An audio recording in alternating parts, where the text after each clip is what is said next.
પતિ બની જવું સહેલું છે, પણ એક માં બનવાનું સપનું ભગવાન આપે ને ત્યારે જ આપણું પૂરું થાય છે. મારી મેન્ટીને પણ એવું જ હતો પ્રોબ્લેમ કે એને બધા રિપોર્ટ બધું ઓકે હતું, પણ એને માં નહોતું બનાતું અને એને બહુ જ બધા બોડીમાં પ્રોબ્લેમ હતા, એટલે કે ડાયાબિટીસ હતા ને બધું હતું.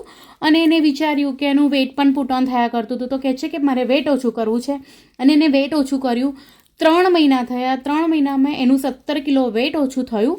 અને પછી એને વેટ સ્ટક થઈ જતું હતું. પછી એને ઘણીવાર મને ફોન કર્યો કે રીબન મારું વેટ સ્ટક થયા કરે છે. મેં એનો ડાયટ ચેન્જ કર્યો પણ તો પણ વેટ સ્ટક થયા કરતું હતું.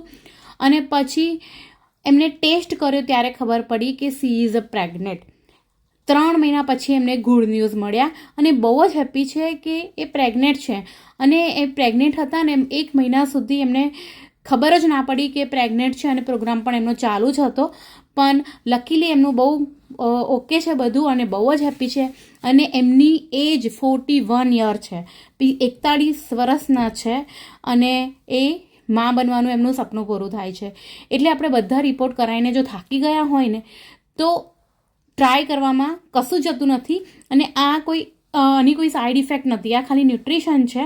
અને આપણે જે ઘરનું ખાવાનું છે એ જ ડાયટ ફોલો કરવાનું છે આપણને, એટલે એની કોઈ આડઅસર નથી. આપણે ન્યુટ્રિશન લઈએ છીએ, દવા નથી લેતા.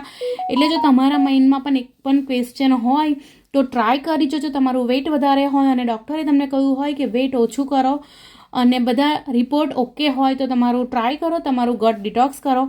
ઓકે, અને વેટ લૂઝ કરવું હોય, ઇચ લૂઝ કરવું હોય, ફેટ લૂઝ કરવું હોય તો મારી બાયોમાં મારો નંબર છે, તો મને કોન્ટેક્ટ કરજો, મેસેજ કરજો, so I can help you. And thank you so much everyone. અને આ પ્રોગ્રામ USA, કેનેડા, ઓસ્ટ્રેલિયા, ન્યૂઝીલેન્ડ, જાપાન, UAE બધી જગ્યાએ અવેલેબલ છે.